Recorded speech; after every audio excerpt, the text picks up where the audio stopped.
कनौज दास है जी। मैं अरुणाचल प्रदेश के एक बहुत सुंदर जगह तेजू से हूँ। तेजू से सर तो मैं क्या फेमस है वहाँ का? वहाँ पे सर परशुराम कुंड है सर। वहाँ पे अच्छा। काफ़ी मतलब वो अट्रैक्शन का पॉइंट है वो, तो वहाँ पे सारे लोग जाते हैं और ऐसे जगह भी सर काफ़ी सुंदर है वो। और सर मुझे ये प्रॉब्लम हुआ था लास्ट कोरोना के वक्त से, मीन्स जून 2020 के वक्त से हुआ था मुझे ये प्रॉब्लम। और जैसे ही हुआ था मैं नेट पे सर्च करना शुरू कर दिया और तब कोरोना इतना पीक में था कि मैं कहीं और जाऊँ ट्रीटमेंट कराऊँ ये भी हो नहीं रहा था, तो मोबाइल पे देख रहा था। तो देखते देखते आपका भी देखा सर इंटरव्यू, फिर काफ़ी होम्योपैथिक ये सब का भी देखा। तो मैंने सोचा अभी तो दिल्ली नहीं जा सकता हूँ, पहले होम्योपैथिक ट्राई करता हूँ। तो मैंने एक होम्योपैथिक से भी मैंने डॉक्टर से भी बात करके उनसे दवाई लिया, 3 महीने 4 महीने 6 महीने तक खाया। लेकिन होम्योपैथिक से क्या होता है सर, वो दवा रहता है लेकिन ठीक नहीं होता है वो। फिर आयुर्वेदिक भी ट्राई किया सर 1-2 महीने, लेकिन कुछ ये नहीं हुआ। फिर मैंने सोचा नहीं अब बहुत हो चुका ये सब, अभी सीधा वहीं चलता हूँ मैं, यहाँ वहाँ नहीं दिखाना है मुझे। तो मैं सीधा सर आपके पास ही आया। तो आके जब आपके दूर से आ रहे थे तो लोगों ने पूछा नहीं कि आप यहाँ हाँ, इलाज कर लेते? मेरा सबने बोला जानकार है, मेरे रिश्तेदार का बंगाली ने कर दिया, हाँ यहाँ पे चलेगा वहाँ पे रिश्तेदार का शारसूत्र ने कर दिया। हाँ, ये सब किसी ने बोला? नहीं सबने बोला सर। और मैंने सब लोग आश्चर्य कि तुम इतना छोटे से प्रॉब्लम के लिए वहाँ पे क्यों जा रहे हो। तो मैं बोला ये छोटा सा प्रॉब्लम नहीं है, ये काफ़ी, क्योंकि जिन लोगों को होता है वो उसको समझ में आता है, कर लिया, होम्योपैथी भी कर लिया। हाँ कुछ नहीं कि नहीं हुआ। नहीं फिर और ये लोगों ने तो आपको 100% इलाज बोला होगा कि 100%? हाँ एकदम बिल्कुल, मतलब ठीक, हाँ पूरा ठीक हो गया। सब बेकार है सर, वो सब बेकार है। उसका मेन मतलब इस बीमारी का अगर सॉल्यूशन है तो सिर्फ सर्जरी सर, और वो भी आपके हाथों से सर, दूसरा कहीं और नहीं। और मैंने भगवान के दया से एक सबसे अच्छा काम किया कि मैं कहीं और नहीं जाके सीधा आपके पास आया, मतलब वही सबसे बड़ा मेरा एडवांटेज था। ऑनलाइन कंसल्टेशन किया था पहले? नहीं सर, मैं सुमित सर से बात किया, सीधे आपके पास आ गया। उसके बाद सुमित सर को भी थैंक यू, उनको भी मैं बोला था, बहुत तंग किया उनको मैंने फोन करके काफ़ी बार। और बट नेचुरल है क्योंकि इतनी दूर से आना है तो मन में बहुत डाउट हाँ सर वही। और मतलब ऑफिस से भी छुट्टी अचानक से नहीं मिलती है ऐसी, तो काफ़ी लोगों से भी बात करी थी आपने फोन पे?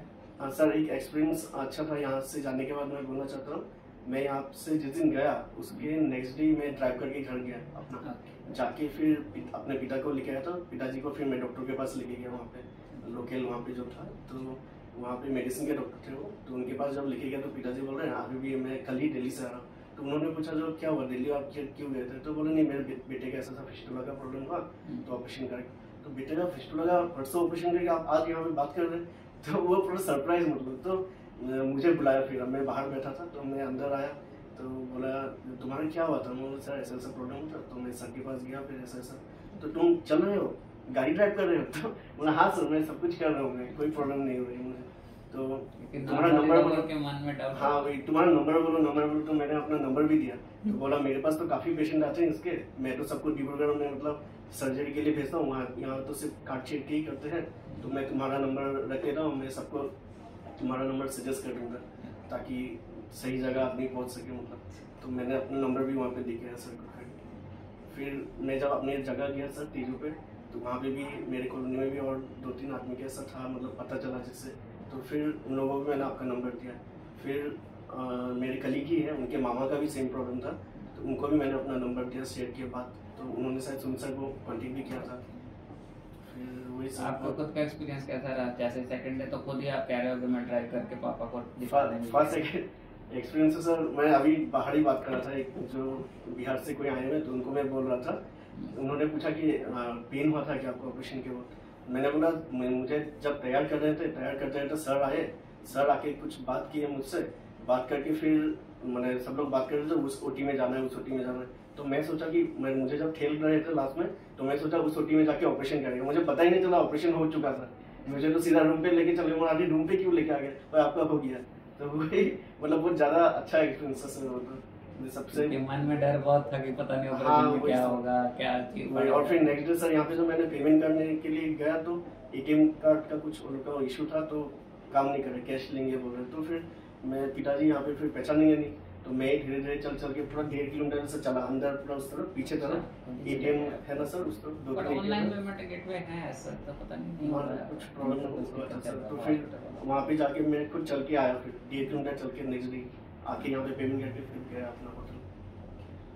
काफ़ी अच्छा था सर एक्सपीरियंस। अगर मेरा नंबर भी सर मैंने फेसबुक व्हाट्सएप इसमें भी दे दिया, और मैं अभी भी बोलना चाहता हूँ 9402948086 ये मेरा नंबर है।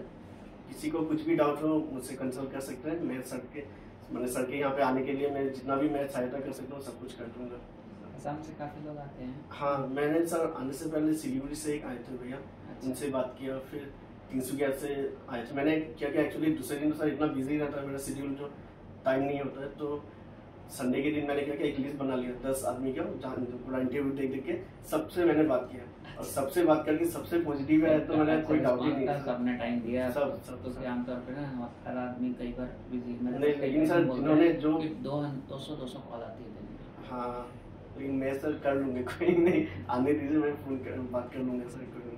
जितना कंफर्टेबल हो जिसको आप समझा सको, क्योंकि कई बार तो लोग कहते हैं अच्छा आपने इंटरव्यू दिया, आपसे कितने पैसे लिए, मतलब ऐसी नहीं, ये मैं और एक बात, ये पेड प्रमोशन ऐसा कुछ नहीं है। आप खुद आओगे, खुद समझोगे। ऐसा बात करता है तो उसको बिल्कुल इग्नोर कर देना और उससे बात नहीं करनी। नहीं, उसको बोलना आपको जब तक विश्वास नहीं है तब तक आप ठीक नहीं हो, वही इससे बेटर है आप मत ही करो। हमारे लिए बहुत अच्छे हैं और हम ऐसे पेशेंट चाहते भी नहीं। वही अगर ऐसा मूर्ख आदमी आएगा तो हम इलाज क्या कर पाएंगे। नहीं, सबसे बड़ा बात है सर विश्वास ना सर, ये दुनिया तो विश्वास के ऊपर है ना सर। विश्वास नहीं होगा तो फिर ठीक कैसे होंगे आदमी को। और सर आपके यहाँ पे जस्ट दरवाजा, जब मैं सुबह ही बोला सर, जैसे एंटर होता है एक पॉजिटिव वाइब आना शुरू हो जाता है, तो खुद से ही लगता है मैं ठीक जगह आ गया, ठीक होगी, यहाँ से निकलूंगा तो ठीक होगी निकलूंगा। कितनी सीटिंग्स हुई थी आपकी? मेरा एक ही हुआ। सर ने रोका बारे में बोला था, मतलब 2 लग सकता है, तुम पूरा प्रिपेयर होके आना। तो मैं पूरा खाली पेट ही आया सुबह, और पिताजी को मैंने बोल के आया मेरा तो आज होना ही है शायद, तो देख लेता हूँ। लेकिन सिम्टम तो कुछ है नहीं, अभी अंदर क्या हो रहा है मुझे तो मालूम नहीं। आपको पता चल जाता है कि अब होनी है कि नहीं होनी, 90% तो पता चल जाता है।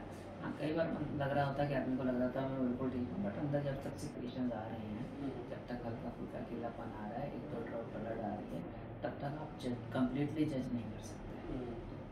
इसीलिए मैं बोलता हूँ कि आप खाली पेट आइए, मैं देखूँगा तब मैं फाइनल करूँगा। जैसे आपके केस में हो गया खत्म, मैंने पूरा अंदर 2 दिन चेक किया खत्म, मुझे कुछ देखना ही नहीं, और हमने 2 सेटिंग सोचा था, लकीली 1 में ही हो गया। सर आपके आशीर्वाद सर, भगवान के आशीर्वाद सर, और जो हमारी भगवान सर आपके हाथों में बैठे हैं और कुछ नहीं। वो बेस्ट एफर्ट्स है। और सर मैं एक बात बोलना चाहता हूँ कि आपका तबीयत भगवान हर समय अच्छा रखे, ताकि आप हमारे जैसे और भी जो आते हैं सबको आप ठीक करते जा सके बस। Thank you so much. आपको सर कभी कुछ ना हो।